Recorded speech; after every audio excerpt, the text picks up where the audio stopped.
Good afternoon, everybody. Happy Wednesday. I do not have any comments at the top, so we can go straight to questions. Josh, you want to go first? Great. Thanks, Josh. Let's start with Theresa May, who literally, as we speak, is being confirmed as Britain's new prime minister. I know you said that the president, feels he can work with whoever Britain selects as their new leader, but now that we're all getting to know a little bit more about her, I was wondering if there's anything specifically where he sees an opportunity, sees eye to eye with her and is, planning to, really try and work with her. Well, Josh, as it relates to this question about Brexit, that obviously is, in many ways, the most significant domestic policy issue that the new prime minister will have to confront. And the president's been quite clear about what he hopes and expects that process will entail, which is an orderly process and good faith negotiation between the UK and the EU, which even after that negotiation has been completed, will still have an important economic relationship. There are obviously broader consequences for the global economy in terms of the way that negotiation is handled. And based on the public comments we've seen from the incoming prime minister, she intends to pursue a course that's consistent with the prescription that President Obama has offered. Given the nature of her previous position as the Home Secretary, she engaged with U.S. officials on a variety of national security issues. So there are U.S. officials like Secretary Johnson, even Lisa Monaco here at the White House, who have worked with her on issues that are important to the national security of both of our countries. That's the kind of working relationship you'd expect somebody to have with the United States, given the special relationship between our two countries. But those senior U.S. officials that have worked with her found her to be quite effective. And obviously we congratulate her on her new position and on the important responsibility that she will assume. And I wanted to ask you about this firestorm that's erupted over some comments that Justice Ginsburg made to the Associated Press and to some other news organizations about the presumptive Republican presidential nominee. Does the White House have any concerns about that kind of language from a Supreme Court justice, or feel that it's appropriate for her to be making those kinds of opining in that way about the presidential election? Well, Josh, she didn't earn the nickname the notorious RBG for nothing. But what I will say is that in the past I've been asked about controversial comments from other Supreme Court justices. Earlier, I don't know if it was earlier this year or at the end of last year, when Justice Scalia made some comments in an open Supreme Court hearing that many found to be quite controversial, possibly even racist. At that point, I declined to wade into that criticism, and I think I'll pursue a similar approach in this instance. Great. And lastly, I wanted to ask about this meeting that the president's having today with law enforcement officials and civil rights activists and others. Given the amount of time that's left in the administration, what does the president hope or believe that he may be able to achieve in terms of bridging this divide that he spoke about yesterday and that we've all been discussing before he leaves office? Josh, I think it's the president's desire to try to move the ball forward and make some progress in helping communities identify steps that they can take to address this problem. And that will certainly be an important part of the conversation that he has later today. We'll have more details about that meeting after it's taken place, and you'll have an opportunity to hear from the president at the conclusion of that meeting. But this meeting will include political leaders, law enforcement officials, representatives of rank and file police officers, academics, civil rights activists, other thought leaders from all across the country. And every community is unique, and every community needs to confront these challenges in a way that reflects the reality of the situation in their own community. It's the president's view, though, that communities across the country can learn from the effective strategies that have been tried other places.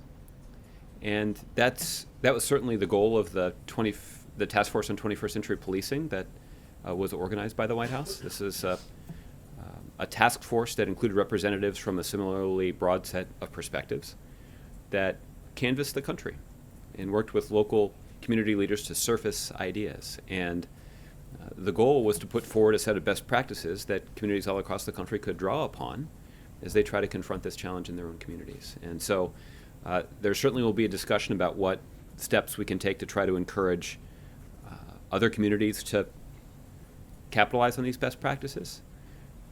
And so part of this conversation, Josh, is about making sure that these issues remain a priority and that we re-energize the effort around these issues. Too often there's this sense that a tragedy happens and there's intense focus on this issue for a couple of weeks and then it subsides.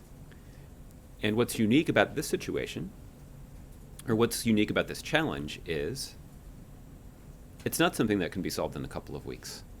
It's going to require the determined and sustained effort of leaders from all sides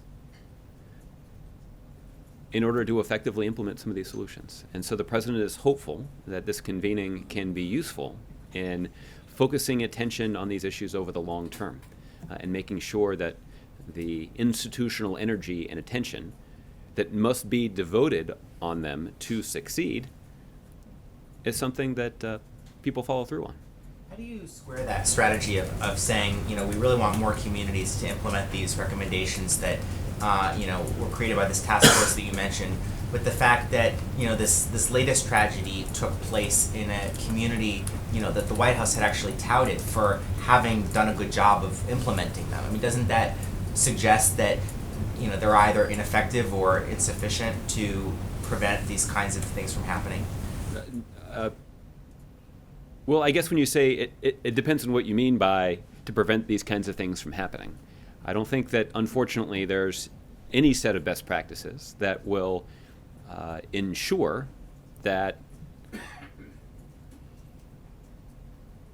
Well, let me say it this way. Police officers have a dangerous job. And there's no single law that we can pass that will effectively protect every police officer all across the country. I think that's why the president talked at great length yesterday about how important it is for us to respect the vast majority of the men and women in uniform who do an outstanding job. Their work is worthy of our respect and not our scorn, as the president described it. So that's the first thing. I think the second thing is the reforms that have been put in place in Dallas have made a difference. We have seen a significant reduction in complaints that have been filed against police officers in the Dallas Police Department for the use of excessive force, for example. Incidents of police shootings where police officers have to use their firearms are down significantly. Those are tragedies that are being prevented. That is a reflection of why it's important for other communities to make this issue a priority in the same way that Dallas has. It's making a difference on the lives of the people in Dallas because it's not just those incidents of concern about police conduct that have declined. The violent crime rates decline too. So it's not too often these issues are viewed as, well, we have to choose between protecting civil liberties and protecting the rights of minorities and effective crime fighting. That's not true. That's a false choice. The truth is, those communities, like Dallas, that are particularly effective at building trust, even in minority communities, does coincide with a reduction in crime. It does make it possible for police officers to do their job more safely and even more effectively.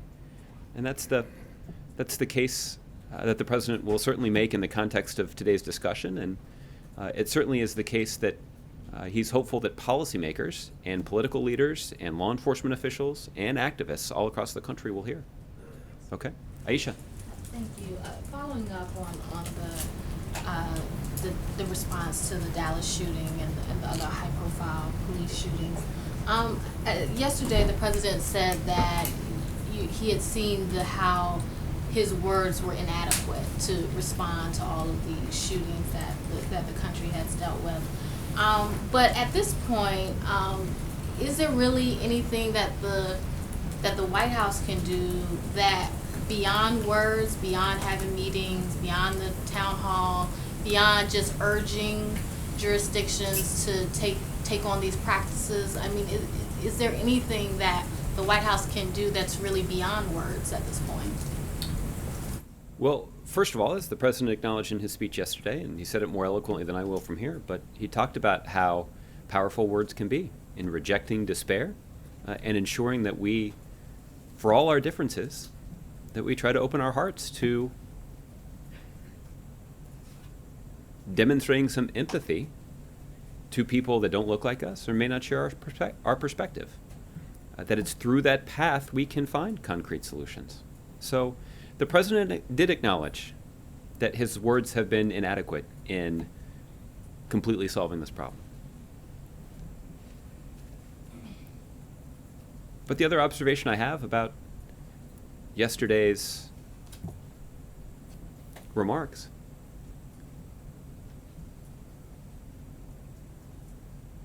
there's some things that the president said in his speech were admittedly provocative. They were challenging to all of us. He included himself in that category. But the response that we have seen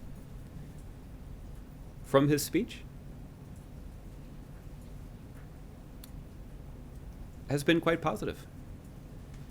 And again, that's based on news coverage, that's based on anecdotal responses and comments that we've seen from people across the country. And the president's pleased about that. And that, I think, is an indication that our country's making at least some progress, that at this time where there is so much tension and anxiety and frustration and sadness and anger and tragedy, that having the President of the United States both appropriately pay his respects to the courage and patriotism and sacrifice of 5 police officers in Dallas,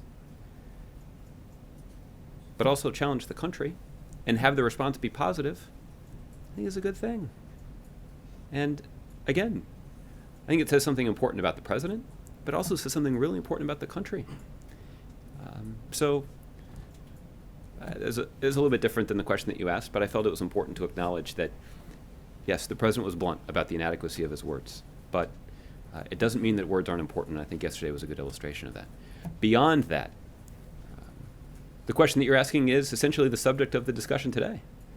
That's why the president has essentially cleared his calendar for the afternoon, so he can spend a lot of time with these leaders in communities across the country that represented a wide variety of perspectives to dig into this question about what else can be done. Certainly the work that was done by the President's Task Force on 21st Century Policing was important. Certainly the work that the White House has done on the Police Data Initiative, something that Josh referenced, that Dallas has been a leading advocate of and participant in, is something that is important and will make a difference over the long term. Greater transparency is something that can have a tangible impact on repairing and building trust between law enforcement officials and community leaders. But there certainly is a conversation about what else can be done. In Dallas, one of the other things that people have pointed to in terms of the kind of success that they've seen in their city has been rooted in their training regimen. And this is a leading initiative of Chief Brown in terms of not just increasing training requirements, in terms of the number of hours that officers have to undergo periodically, but they also changed the training regimen to make it more realistic, more reality-based, I think is the words that they've used to describe it. But they've also made de-escalation a focus of their training efforts. And the fact is, that de-escalation training over time does appear to be correlated with fewer conflicts between police officers and citizens. So I think the other thing that is true is that there certainly is a role that the federal government can play in terms of offering expertise about this training. In some cases, there's a role that the federal government can play in providing resources to departments that are committed to this kind of training. So I'm certainly not going to rule out that there may be an opportunity for the federal government to do more, and that will certainly be part of the conversation today. But what will also be a part of the conversation today is what can local political leaders do more of? What can law enforcement officials do more? What can civil rights leaders do more? What can community leaders do more to repair this trust that in too many communities has been frayed? Okay. All right, Ron. Just to follow up on that, you said there's a wide variety of participants. Who are some of the participants?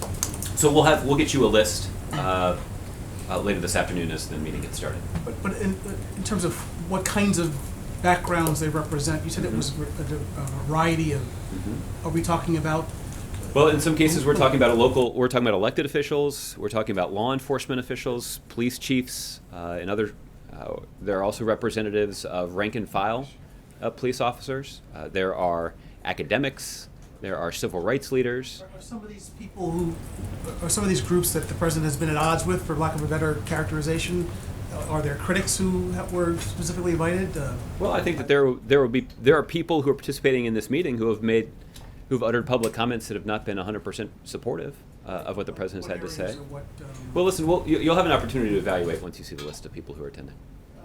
Because again, I'm just trying to get to the substance of this. I mean, so much of this discussion is about notions of best practices and just one metric. There's this Advancing the 21st Century Pulse Policing Initiative, right? That was a year afterwards. That I saw some reporting suggesting that there were only a handful, 15 departments that have signed up for this initiative. Is there some other metric that indicates how successful this initiative has been in terms of getting departments to actually engage, commit, sign on to it? Yeah. Well, listen, we'll see if we can provide some additional data on this. But there are obviously a variety of ways that it certainly is possible for local law enforcement organizations and local communities to decide that they're going to start to implement some of these best practices, even if they don't sign up for the entire initiative. And that's why the goal of the task force was to actually generate something tangible, and that's what they've done. And we've talked in here on a number of occasions how the leverage that the federal government has in terms of forcing local law enforcement agencies to consider these kinds of best practices is limited. And there are a whole host of good reasons for that. But what we can do is certainly make sure that people understand this is something that they should be paying attention to. In terms of what the president has not been able to get departments to do that he would like to see them do, is there some, can you break it down into some more granular form of exactly what training, for example, is one big area, and transparency, these are big concepts. Is there are there things, for example, in this meeting that the president is going to push to say you should do A, B, C, and D specifically, which I think in his remarks the other day or somewhere along the line in the last few days, he talked about how we need more urgency and more a sense of urgency about these things.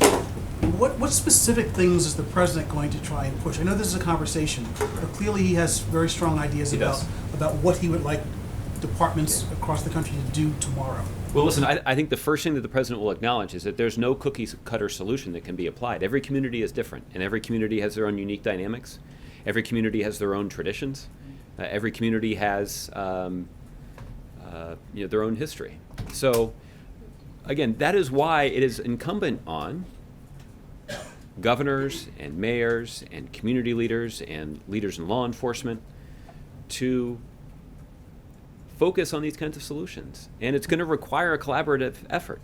And look,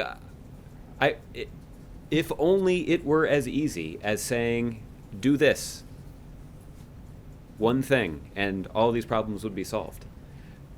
It's not that simple, and that's what adds to the complexity. But let's talk through a couple of the things that would work. We know, for example, that enhanced training works Enhanced training around. for police officers in Around- terms of training them in de-escalation tactics. That's certainly something that, again, that's something that worked well in Dallas, and there are other communities that have seen a similar benefit. The other thing that that this administration and this White House has pioneered is something called the Police Data Initiative, where we've been encouraging law enforcement agencies to release a whole lot more information about interaction between their law enforcement officers in the community. That actually serves a variety of purposes. The first is it allows that data to be carefully analyzed and could yield helpful information that could point us in the direction of tangible solutions in a particular community. The other thing that it does is it certainly enhances trust between the law enforcement and the community when the community can evaluate for themselves how that law enforcement agency is getting along with the community. And to be able to demonstrate, as they have in Dallas, a reduction in complaints against excessive use of force, for example, is the kind of thing that starts to change hearts and minds in the community. That certainly is something that is important, and the White House has provided a vehicle for doing that. And again, this is data that can be used by analysts to offer up new ideas for solving some of these problems. But even just submitting and publicizing the data in the first place is something that will have a tangible impact on the relationship between law enforcement and the community. In terms of the president's the meeting that he participated in the other day with Vice President Biden and the police officials, there was one thing that was reported about how he said that he would go over the list of military surplus equipment that police departments can do. Were there any other specific things that he said that he would do that law enforcement wants him to do to sort of compromise on policies or initiatives that he has put forth that they are not happy with to try and bridge this gap? Well, Ron, In fact, one of the things that was a specific and tangible that came out of the meeting? Yeah. Well, Ron, I was out here talking to all of you while the president was doing that meeting in the Roosevelt Room on Monday. But police organizations certainly did raise this question about their ability to procure some equipment from the federal government that can be useful in law enforcement operations in communities across the country. And this was a subject of some controversy a couple of summers ago when there were questions raised about the way in which the Ferguson Police Department was using some of the equipment that they had obtained from the federal government. There was a concern, I think a legitimate one, that was raised that their use of that equipment was overly militarizing the situation. So there has been an effort on the part of the administration to try to reform that procurement process, not to deny police and law enforcement organizations equipment that they need to do their jobs, but rather to govern that process a little bit more effectively and make sure, for example, that if high-powered equipment or if a high-powered weapon, for example, is being provided to a local law enforcement organization, that they also are training their officers to properly and effectively use that equipment. That seems like a common sense thing, to make sure that as this equipment is provided, that training is provided too. So what the president committed to do is to go back and take a look at these reforms and make sure that our effort to reform the process and make it work more effectively wasn't preventing law enforcement officers from being able to purchase equipment that they actually need and that they are trained to use. And just are there any other areas, issues that where you would argue that the president took a step and said, okay, I'll rethink something I've said or done, like this, like altering that program, as not a concession, it's perhaps a harsh word, as a way of trying to work with police departments to try and deal with some of the things that they want? Are there any other specifics where you can say, here, this is what the president's doing to bridge this divide and to see things more your way? Well, Ron, I think it is fair for you to assume that the president's going to try to practice what he preaches. And he certainly did talk at length yesterday about trying to remain open to every point of view and to apply some intellectual honesty and some sincerity to understanding someone else's point of view. Now, I do think that I can quite effectively document the way in which the president has both symbolically and tangibly shown his strong support for our men and women in law enforcement. The president has talked in his State of the Union address, arguably the biggest platform that he has, about how law enforcement officers have a right to come home at the end of their shift, and that even people that do have some concerns with law enforcement have to respect that right. The president was unequivocal about that.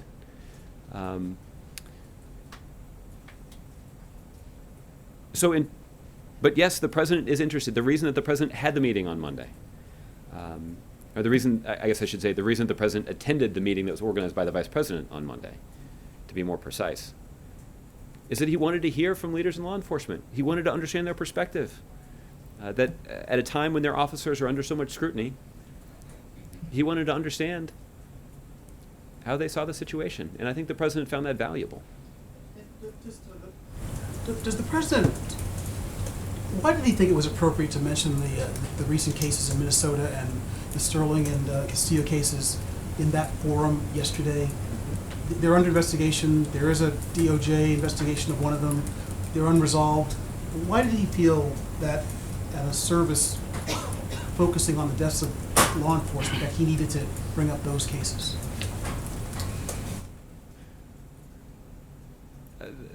The president's decision to do that was rooted in the idea that none of these tragedies, the shooting in Baton Rouge, shooting in Minnesota, or obviously the hateful attack on police officers in Dallas, took place in a vacuum. And that understanding that context is to understand the way that the country is reacting to all of this. And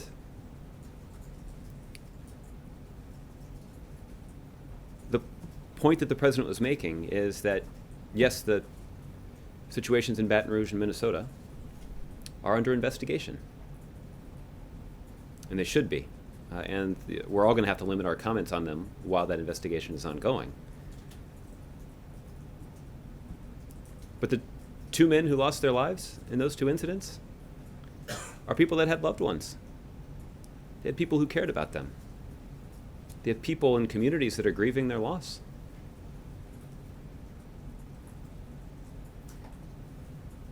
And the president felt it was important to acknowledge that. And he feels it's important for everyone to acknowledge that.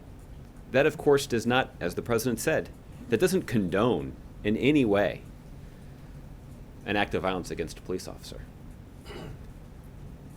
It's not possible to justify an act of violence against a police officer. Even people who have deep concerns about what happened in Baton Rouge, Minnesota. But what all of us need to do is open our hearts to understanding the perspective of people who may look different than us or who may have a different perspective. That will be critical to our ability to solve this problem as a country. Okay? April. Josh, on this convening and any other convening the president may have when it comes to dealing with the conversation, his leading of the conversation on race. He talked yesterday of the heart and the heart issue. When Bill Clinton talked about it, when he was president, he said when he had the conversation on race, he looked at it in a legislative standpoint as well as the heart issue. And I want to focus on the heart. What does the president expect when it comes to the heart issue with him leading these conversations at the end of the day, at the end of this term, on January 20th, 2017 at noon? Where does the heart sit? Listen, I don't think these problems are going to be solved in January. This will be a challenge that the next president and the president after that and the president after that is going to have to deal with. This is the president made the point that the legacy of slavery and Jim Crow wasn't completely washed away just by the signing of the Civil Rights Act. So these are going to be challenges that future generations will have to confront.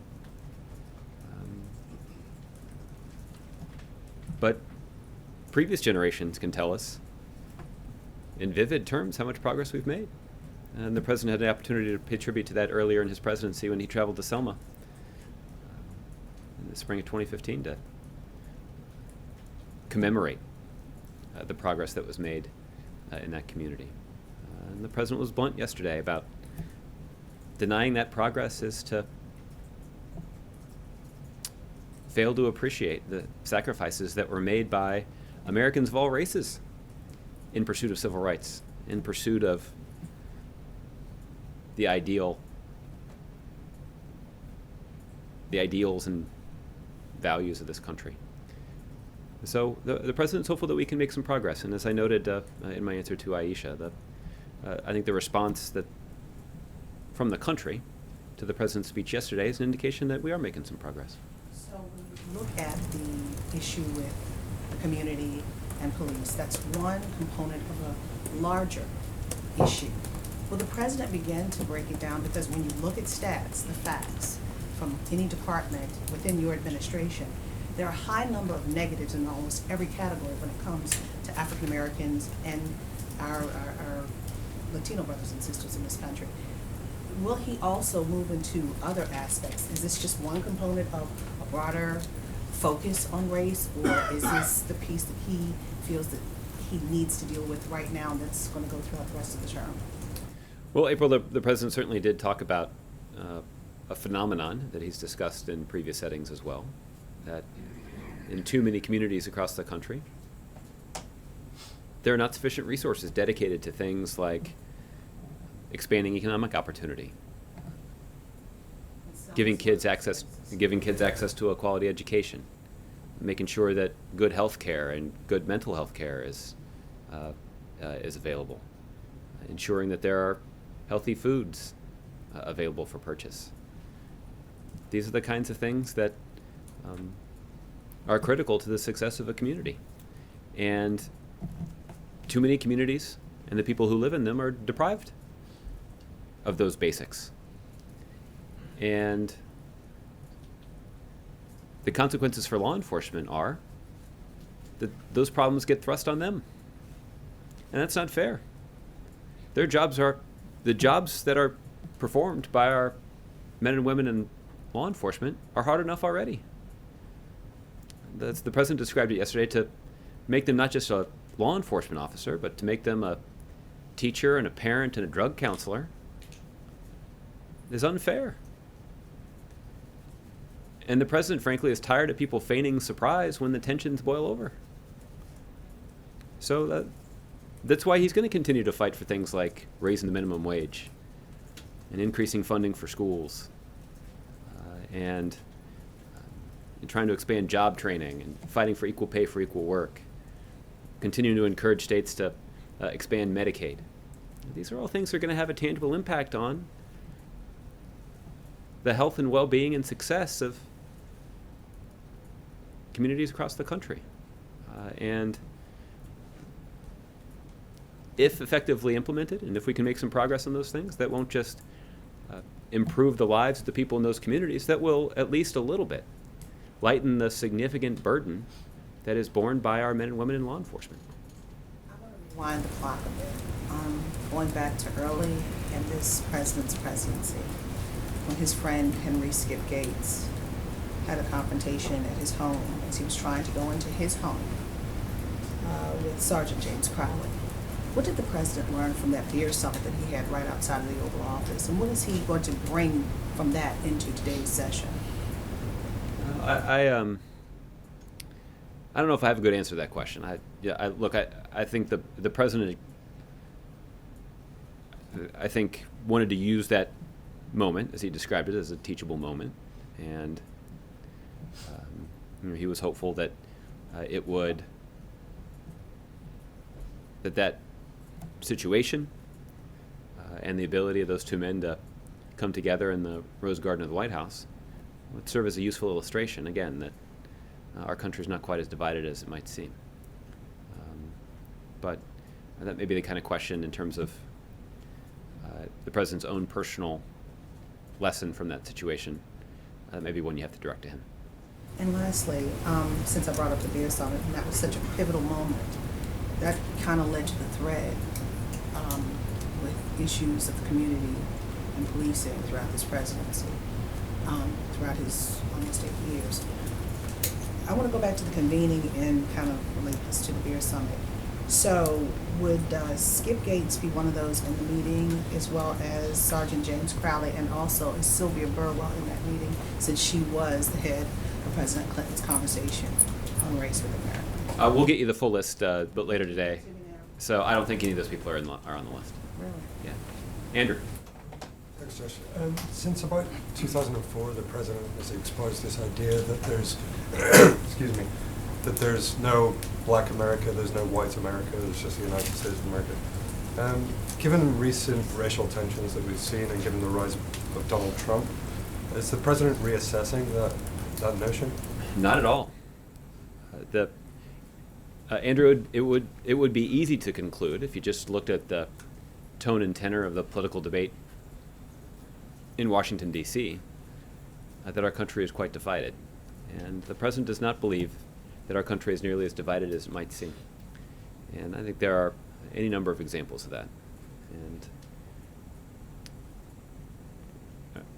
And I think anybody who had the chance to attend the service yesterday observed rather vividly the diversity in the room.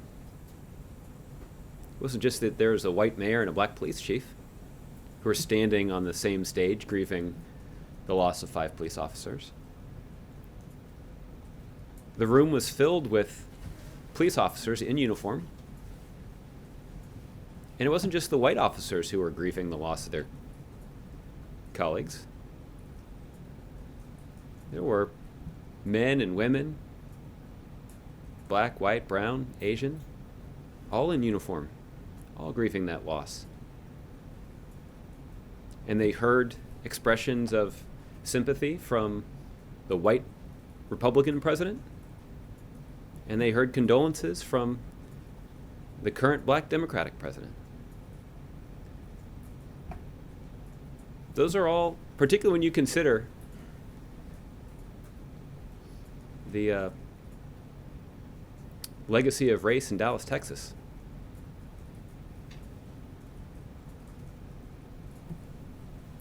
The president's expression of unity, I think, was on full display. But you would accept that the president, given who he is not able to convince the people who need to be convinced in order to bring change about, right? I mean, there's this constituency that he's just never going to be able to reach. Well, listen, I don't think the president's ready to give up on anybody. And I think the president took this pretty directly, Andrew. So again, I'm not going to be able to summon the eloquence that he demonstrated yesterday. But the president's not going to give in to despair. He's not going to give up hope. In fact, he talked movingly about what gives him so much hope. And the story that he told about the woman in Dallas who took her 4 sons to the protest, an African-American woman who had genuine concerns about police conduct in law enforcement agencies across the country, particularly as it relates to the treatment of black men. You know, her powerful retelling of that story of taking her sons to participate in that peaceful march, only to come under gunfire and to have her be hit and to her be terrified about the safety of her kids and to put her life on the line, to lay on top of her son, to shield him from the hail of bullets, only to find a police officer come and do the same thing for her, and to have white police officers come to her rescue to protect her. And then for her to say that that is just the latest reason that her youngest son says he wants to be a cop when he grows up. That's powerful. That's going to give you a lot of confidence and a lot of hope and a lot of optimism about the future of this country. And we've had ample reasons in the last couple of weeks, Andrew, to try to consult those examples of reassurance. But every time the president does, he's filled once again with the kind of hope and optimism that animated his campaign and that has animated his presidency. Okay. Margaret. Josh, you talked about the list of attendees coming out later, but we've heard from the president a number of times talking about the importance of getting everyone to hear and listen to each other.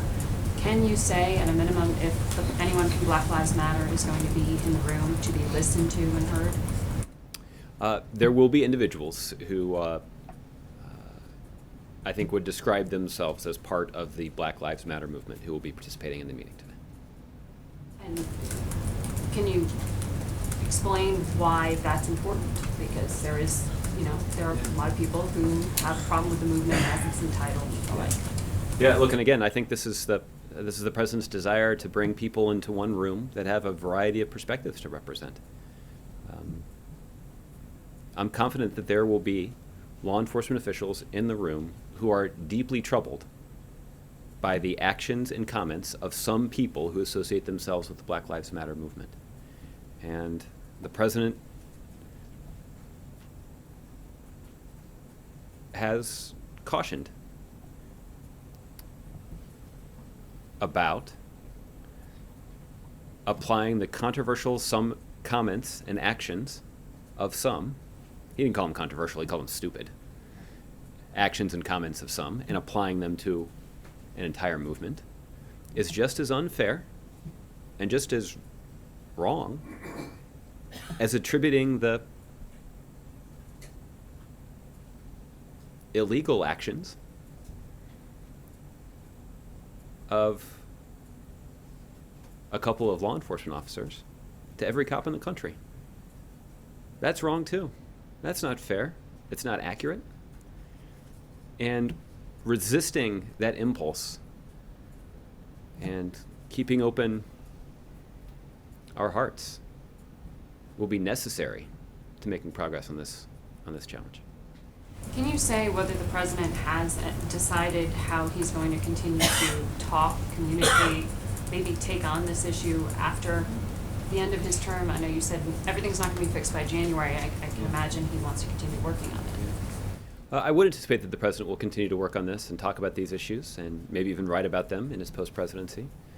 We've talked a little bit about the president's My Brother's Keeper initiative. This is an initiative that is focused on trying to mentor young men of color. That certainly is something I would anticipate that both the president and the first lady will devote time to once they've left the White House. Certainly the focus on mentoring young men of color has an important intersection with building trust with law enforcement. So I think that's just one example, but I'm confident in saying there will be others. An element to that when it comes to law enforcement, or not necessarily? Well, again, I think that in some of those conversations, well, look, the focus of that initiative is on young men of color and making sure that they get the time and attention that they need to overcome some of the obstacles that are erected in their path. So that obviously is going to have consequences for the way they interact with law enforcement. But look, other than describing the President and First Lady's involvement in that initiative, it's hard for me to say with a lot of specificity what else they have planned. Can I ask you quickly, I know you said you don't want to comment on whether it was appropriate for Ruth Bader Ginsburg to make the comments she did. That aside, can you say if the president has confidence in her right now? Donald Trump has attacked her mental state and said her mind is shot. Would you have comment on that? I mean, is there confidence that the Supreme Court justice is with her wits about her fully? Well, I wouldn't call. I would not call her competence into question. I think anybody who's observed her, she's done her work, whether you agree with her or not, and whether you agree with every ruling that she has issued. I think over the course of her career, she's demonstrated a keen intellect, an understanding of the law, and a commitment to ensuring that it's applied fairly to every American citizen. Okay. Kevin. Thanks, Josh. The Federal Law Enforcement Officers Association Foundation announced on Friday that they made a request to the White House that it be illuminated in blue in honor of the fallen officers in Dallas. Knowing that the White House has previously been illuminated both in 2013 in pink for breast cancer awareness and again in 2015 in the wake of the same-sex marriage ruling by the Supreme Court, has there been any consideration or any thought given to lighting the White House in blue in honor of law enforcement? I don't have much to say about potential consideration. I can tell you that's not something that we plan to do at this point. The President certainly has, in a variety of ways, acknowledged the tragedy and honored the life of the 5 Dallas police officers who were killed last week. The President, while he was overseas, ordered flags across the country lowered to half-staff as the nation mourns the loss of those police officers. And of course, the President traveled to Dallas just yesterday to speak at the memorial service that was organized to honor their service and honor their sacrifice. And after that service concluded, the President spent more than an hour with the families of those who were lost and spent time visiting with some of those who were injured, including police officers who were injured in that shooting. So there are a variety of ways that the President and this administration have chosen to conspicuously demonstrate our deep gratitude and our solemn condolences in the aftermath of the shooting that claimed the lives of 5 police officers in Dallas last week. So you're not opposed to it, you just have, it's not something that the President has made a move on yet? Kevin, I think it's appropriate for people to conclude that the President has chosen to acknowledge this loss and to pay tribute to these heroes in a variety of other ways, including ordering the flags lowered to half-staff, traveling to Dallas to speak at the memorial service, and spending a substantial amount of time after the service visiting with the families of those who were lost. On Zika, time's running out, for lack of a better description. Apparently, the Republicans have made an offer. Is the White House in contact with Democrats to try to get something done before this 7-week break? I'm not aware of the Republican offer. I think it's the Democrats that have made an offer that was rejected by Republicans. And the majority leader's response has been to essentially take it or leave it. And by it, he means a politically motivated piece of legislation that seems much more focused on trying to tear down the Affordable Care Act and prevent women from being able to get access to Planned Parenthood services, and deals with Confederate flags much more than it is on trying to address a genuine public health emergency. And I say that because the amount of funding that's included in the bill is woefully short of what our public health professionals say is needed to do everything possible to protect the American people from the Zika virus. So I think the irony is the Senate Majority Leader has observed something like the Senate's running out of time. He says that as the Senate is prepared to leave a day early for their 7-week vacation in the middle of a public health crisis.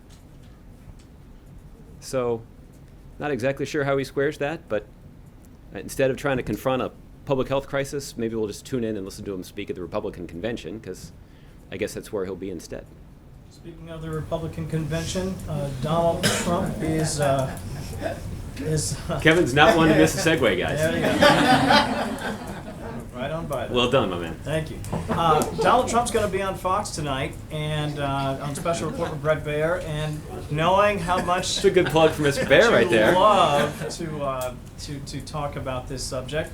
If there were one question that you might have for Donald Trump, who will be on the air tonight, 6 o'clock Eastern, what might that question be? That's provocative right there. Listen, your colleague Mr. Baer has an excellent reputation for asking very tough questions. The President can certainly speak firsthand about that, and I think that's one of the reasons we'll be tuning in at 6 p.m. Eastern to see how that conversation goes. Appreciate that. Last one, if you'll indulge me. Sure. South China Sea, a very interesting ruling by the international community saying once again, listen, you got to stop with this nonsense in the South China Sea. What's the administration's response, not just to, again, the legal pushback against Beijing, but also some of the concerns that others might have that as they watch the administration's perspective and how you all react, to what China is apparently trying to do there, that could have implications on, say, what Russia does in the Arctic, for example, or other actors might have similar designs on the Middle East. Yeah, you're raising an excellent point, Kevin. So let me get to that. A couple things I'll just make clear.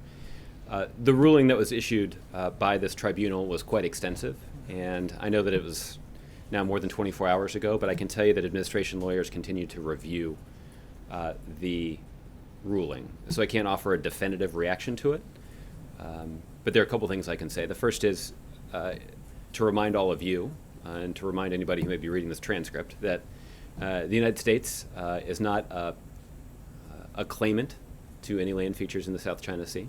And in fact, we don't support or oppose any specific claims that any of the sides have made. Rather, the United States has strongly urged those with competing claims to resolve them peacefully and to resolve those disputes through diplomacy, including through arbitration. Now, the Law of the Sea Convention, to which both China and the Philippines are signatories, has followed the process that's specified in the convention. They've issued this ruling, and that's why it's the United States' view that this tribunal finding is binding and final. More generally, to go to the point that you're raising that I think is a good one, in an increasingly interconnected world, respecting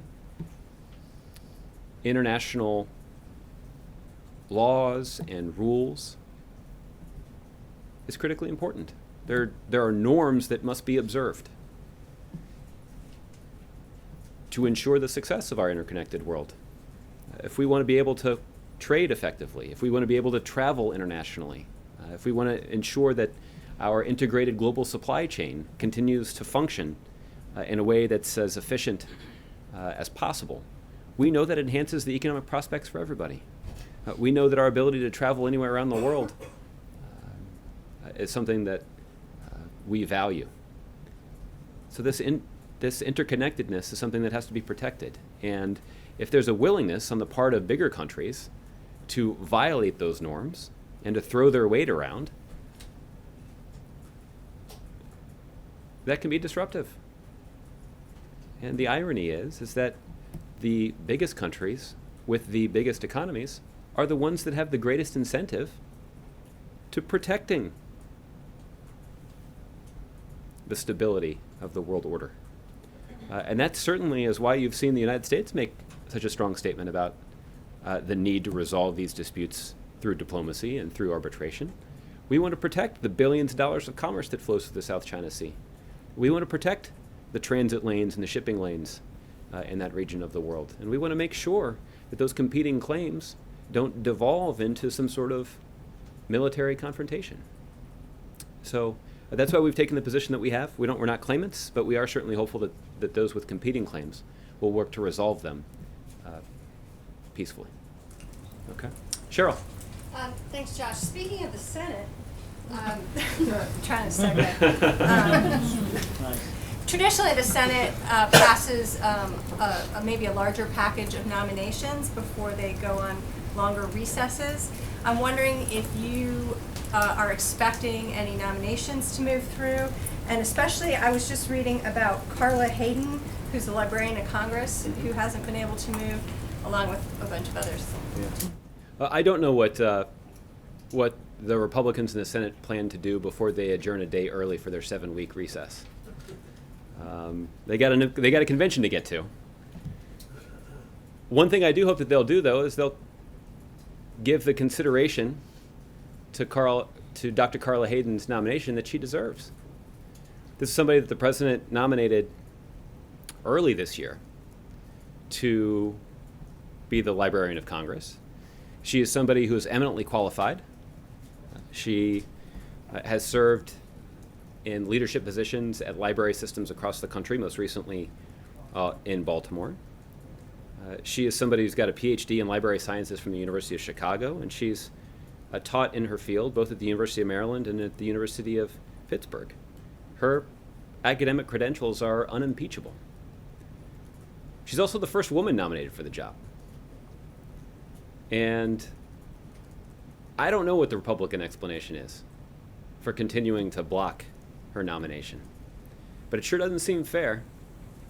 There certainly should be no reason for controversy, except that this eminently qualified woman with unimpeachable credentials is being blocked from the job by Republicans. And I'll leave it to them to explain why that exactly is the case. So no other Adam Zubin, Merrick Garland. Yeah, look, anyone? She's got a particularly strong case, but she's not the only person with a strong case. And when I say a strong case, I mean people who are eminently qualified, who are devout public servants, who have unimpeachable credentials, who are eminently qualified for the job. But they're not being considered because Republicans in the Senate are going to leave a day early for their 7-week vacation recess. And again, I don't really know why they think that's appropriate. I don't think most Americans do. I'm not even sure most Republicans across the country would think that's appropriate, but I guess we'll have to check. All right. The gentleman in the back. Yes, Republicans have in their political platform include the building on a wall in the along the U.S.-Mexican border. What kind of signal sends something like that to the Mexican Americans whom have roots in Mexico and family members when the president is calling for unity in the country? Well, obviously this is a claim that has been propounded by the Republican nominee for president. I'll let him make whatever case he would like to make. The president's approach to the situation has been quite a bit different. The president has supported strong border security. That's why under the president's leadership, there are more resources devoted to border security right now than at any time in American history.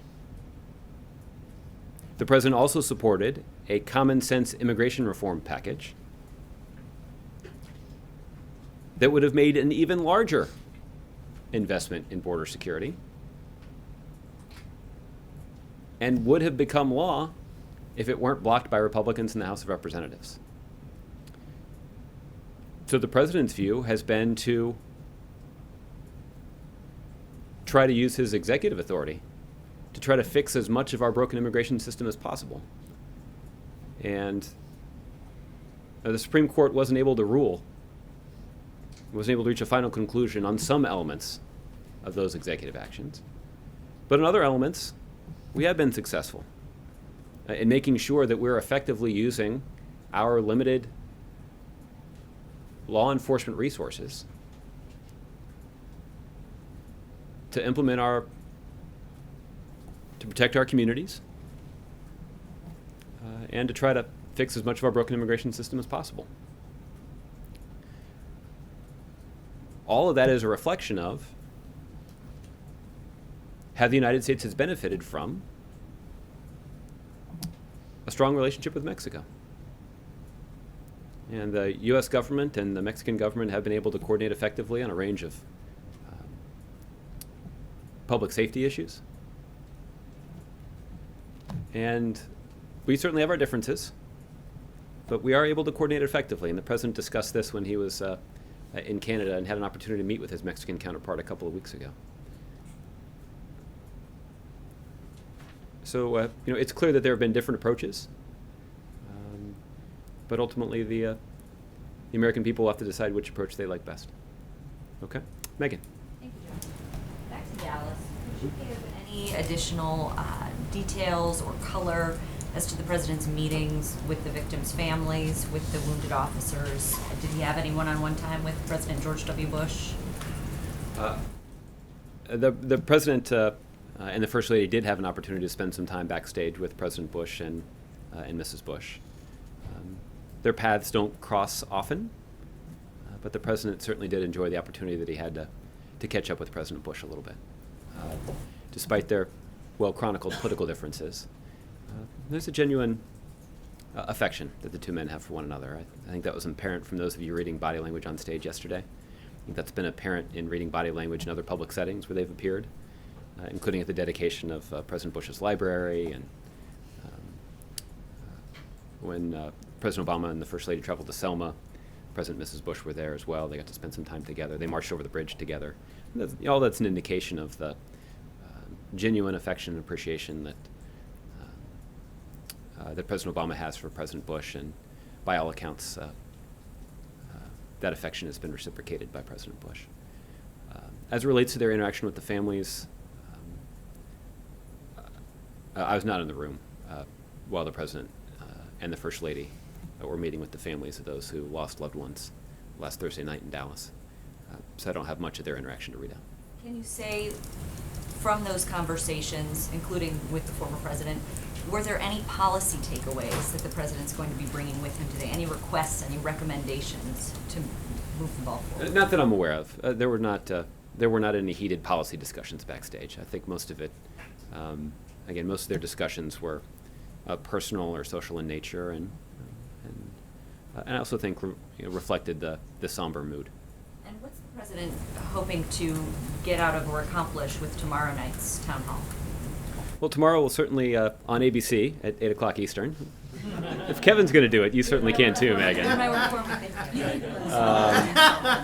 But listen, the president's really looking forward to the event tomorrow evening, and I know that ABC is working hard to also organize a diverse audience that represents a variety of points of view. And the president's quite interested in hearing from the people who will attend and interacting with them. I think the president is hopeful that those kinds of interactions will both illuminate a variety of perspectives for the American people to see. I also think he's hopeful that it will illustrate what can happen when people open up their hearts to a different perspective. And he's certainly going to try to do that when he's talking to people in the audience, and I'm confident that people in the audience will do that as he speaks as well. And I think that will be not just an opportunity that could be illuminating in terms of different ideas or perspectives or potential solutions, but I also think it's a pretty effective way to model the kind of conversations that the president believes should be happening all across the country. And lastly, moving to Congress, any reaction to House Republicans, specifically the Judiciary Chairman and House Oversight Chairman, requesting that the Justice Department now investigate Hillary Clinton for perjury to Congress?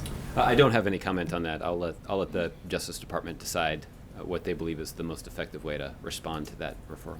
What about reaction to the way the Attorney General and the FBI Director were treated before Congress in the questioning regarding Hillary Clinton's house? Well, listen, let me just say that I think those who had an opportunity to watch either of those hearings, probably was not a large number of people, but those who did, I think, had an opportunity to see two genuine, well-qualified professionals who are committed to public service.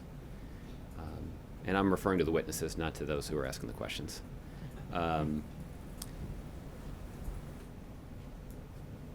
So I'm not going to comment on, I'm not going to, at least for now, I'm going to withhold judgment about the way I believe that Republicans conducted themselves in those settings, and rather express to you the pride and appreciation that the White House has for those two individuals and the way that they've conducted themselves in public under a pretty hot spotlight. Okay? Suzanne. We saw yesterday Bernie Sanders endorsing Hillary Clinton, and I'm sure the president can appreciate that moment that he had with Hillary Clinton as well. Did he watch, and did he have a sense of relief that this had finally happened, and did he think that Sanders perhaps squandered some of the impact that he might have had because he had waited for about a month after she had the delegates to become nominated? I don't believe the president was able to watch the event. Obviously, the event was ongoing as we were traveling to Dallas, and the president, I believe, was pretty focused on his remarks. So I don't believe that he watched the event. But you all have heard previously from the president as he discussed how important it is for the Democratic Party to come together in support of a presidential candidate that's committed to the same kinds of values the president's been fighting for the last 8 years. The president believes that the Affordable Care Act and the potential it has to continue to hold down the growth in healthcare costs while expanding quality coverage to people all across the country is something worth protecting and preserving and improving and continuing. The president believes that continuing the fight against climate change is something that the next president should do. We've made a lot of progress in digging our economy out of the worst economic downturn since the Great Depression. And the question now is really, what are we going to do to try to put even more upward pressure on wages and make sure that the next generation of Americans has the skills and training that they need to succeed in a 21st century global economy? These are the kinds of values that President Obama has dedicated his presidency to. These are his priorities. And he's interested in seeing the party that he leads come together in support of a candidate who shares those values and shares the same kind of passionate commitment to advancing them. And that certainly would explain the political activity that the president's engaged in over the last month or so. And I think it will explain why the president expects to be so busy this fall. Did he hope that Sanders would have endorsed earlier? Well, listen, the president obviously had at least one occasion to discuss that decision with Senator Sanders. At every turn, we made clear that Senator Sanders had more than earned the right to make his own decision about the end of his campaign and when to end it and how to end it. And I'm not going to second guess him from here. And CNN had its own town hall that we did throw any shade on my colleagues yesterday with Speaker Ryan, and he was asked by a fellow Republican whether or not he could morally justify supporting Donald Trump because, in his words, he called him openly racist. Ryan did not push back on that characterization, but said that he would not support in any way Hillary Clinton being president. What do you think of that response, and what do you think the president thinks of that response in light of the fact that he seems to be at a point where he's trying to establish some racial reconciliation? Does he perhaps think that maybe there needs to be some sort of coming together with members of Congress as well to talk about race relations? Yeah. Well, listen, I think Speaker Ryan has been rightly credited and complimented for the comments that he delivered in the House of Representatives last week after the shooting of police officers in Dallas. And his commentary about the attention of the country on a range of criminal justice and law enforcement issues was well handled, and I think did reflect something that the president himself has said on many occasions, that our country is not nearly as divided as it seems. Speaker Ryan's comments, I think, were a good illustration of that. As it relates to his decision about which candidate to vote for in the presidential election, I'll let him answer questions about that choice in the way that he believes best reflects his views, and I'll let him do his best to justify it. Is there a conversation that the president feels would be useful to have regarding the election and the tones or the overtones or the racial overtones in light of the fact that he's trying to establish a dialogue with police officers and civil rights leaders and activists? Does he think that he needs to kind of take a look at the administration itself and maybe have similar dialogue or conversations? Well,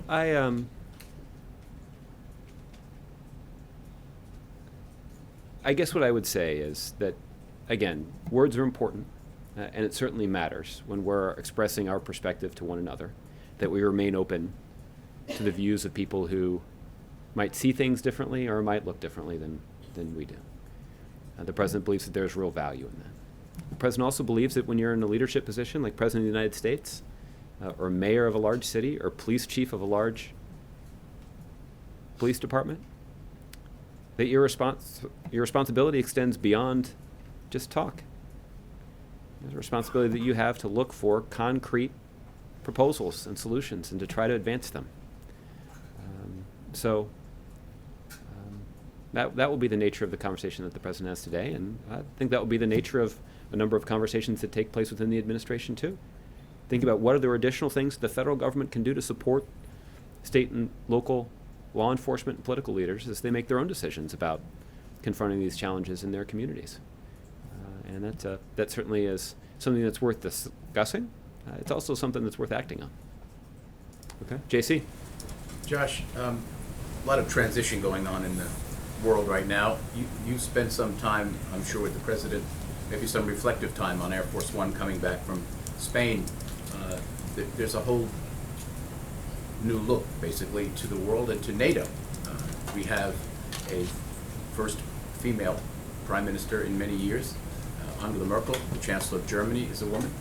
The president's choice for president, Secretary of State, may ascend the Oval Office in January.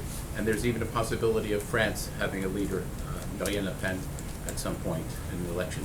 Has the president given you his thoughts or his reflections on the fact that 4, possibly 3 for sure, and possibly 4 women will be part of the NATO operation? I know you don't want to step in anything here, but yeah, it's I think it's fair to say that's true when I'm answering every question. I understand. But listen, It's a whole new dynamic. Yeah. Well, I think it is hard to it's hard to generalize too much about this situation. Obviously, Chancellor Merkel is somebody who has led Germany for quite some time now and has done so in a way that the president's deeply appreciated. And look, I know that she is somebody that President Bush respected deeply as well. She was able to work effectively with both leaders of our countries. I think that's a pretty good illustration of something that you've heard me say on a number of other occasions as it relates to our relationship with other countries, which is that the importance of the U.S. relationship with our allies is one that transcends the personal relationship between 2 leaders. And even though, for example, the president had genuine personal regard for Prime Minister Cameron, there's no doubt that he'll be able to work effectively in the 6 months that he has remaining in office with incoming Prime Minister Theresa May. And I'm confident that the next president will be able to work effectively with her as well. But at this point, I'm going to resist the temptation to generalize too much about the women that are, in some cases, poised to play a more prominent role among our NATO allies. Okay? Alala. Thanks, Josh. First, a follow-up on South China Sea. China has indicated that it is going to establish air defense zone in South China Sea to assert its sovereignty in the region. What do you say about that? Well, listen, based on the reports that I've seen, and you may have seen something different or more recent than I have, but I think there was a comment from a Chinese official indicating that was something that they were considering doing. And I just go back to what I said earlier, which is that the United States doesn't have any particular claims here. Our view is simply that the countries should resolve the claims through diplomacy, and including through an arbitration process like the one that's just concluded. The one that this Law of the Sea Tribunal has issued a ruling that all the signatories acknowledge is final and binding. And we believe that it should be treated accordingly by all of the parties. We also believe that this should not be a time for provocation or inflammatory comments or actions. I think that's why you see me being careful with my word choice as well. Our hope is that this is not an inflection point toward a deeper conflict, but rather as an inflection point toward the peaceful and diplomatic resolution of competing claims in the South China Sea. There certainly is the potential for that, and we are hopeful that that potential is realized because it's a potential that is clearly within the interest of the United States based on the strategic and economic significance of the shipping lanes and the transit lanes in the South China Sea. And secondly, last week, a commander of a banned terrorist organization, Hizbul Mujahideen, which has also been banned by US and European Union, was killed by Indian security forces. Now the Pakistani leadership, the Pakistani army has come out in support of that terrorist outfit and this terrorist leader. What does it reflect about Pakistan's commitment to fight against terrorism? Well, I have to admit that I'm not aware of those reports, but well, I'll have somebody follow up with you on them. Okay? All right. Lauren, I'll give you the last one. There was a proposal in Congress, I think in May, to make a national standard for police so that when they're using their firearm, there's a national standard of how you use this, and that and there was also a proposal to make this de-escalation training nationwide mandatory among police officers. Is that something that today will be discussed, and is that something that the president backs? I had not been briefed on that specific legislative proposal, but the president certainly would welcome ideas from a variety of quarters, particularly as it relates to enhanced training and increased training for police officers across the country. That's just based on the experience that many communities have had, that as they increased training requirements, as they improved the training curriculum, as they've focused on de-escalation, there's been a material benefit that the community and the police department has enjoyed. Then why not make it a So. standard? Well, again, I wouldn't rule it out from here, but I think what's also true is that communities across the country are quite unique. The training requirements for big cities, I think in some cases are different than they are for small towns.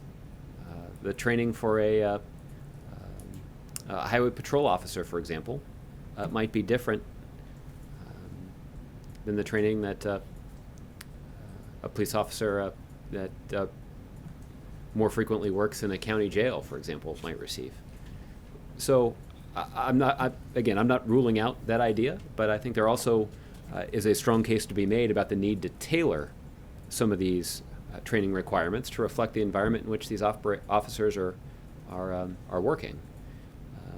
But look, there is evidence to indicate that training can make a genuine difference, and how exactly that's implemented in a variety of communities is something that I'm confident will be a subject of discussion today.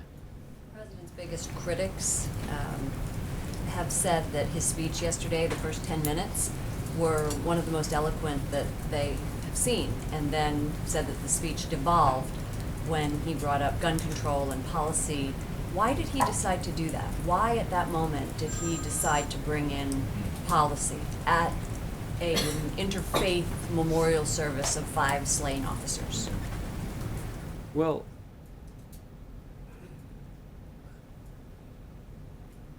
I don't know that I'm quite willing to accept the premise that it was a policy speech. I think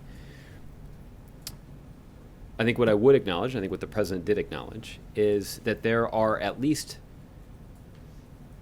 questions about policy priorities that must be asked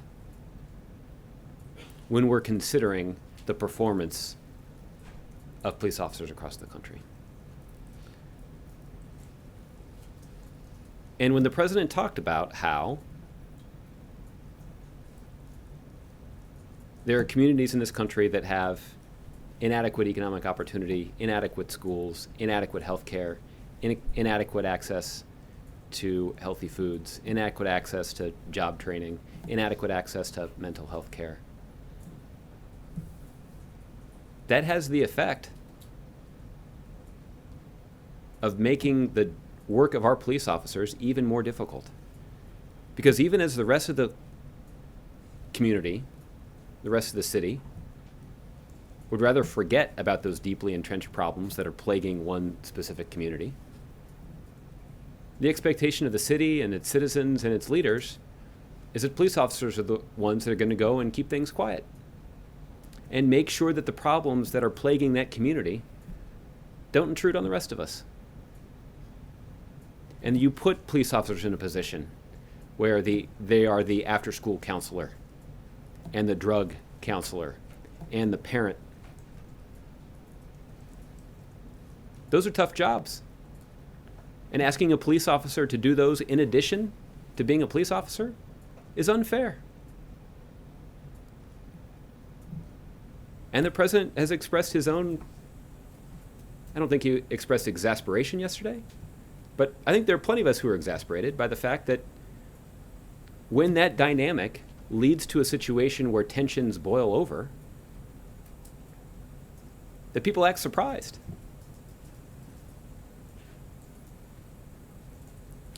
So again, I don't know if that's a policy discussion, but I guess this is the point I'm trying to make. When the president said that, I didn't see a lot of police officers in that room shaking their head. I think I saw a lot of police officers nodding their head, if not clapping. In part because I know that that is a point that Chief Brown made just a day earlier. So let me compliment your journalistic precision in noting that that observation was made by critics of the president. I just would observe that the police officers who were in the room mourning loss of their colleagues, when they heard the president say that, didn't appear to be inclined to criticize him for doing so. In fact, they appeared inclined to agree with him.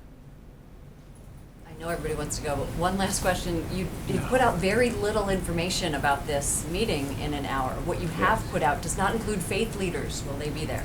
Yes. We'll get you the list as soon as we have it. Off the top of my head, I don't know, but we'll. I'm confident the people of faith will be in the room. I don't know if any of them could be described as clergy, but I guess if you've dedicated your life to working on these issues, you need to appeal to a higher power for a little strength.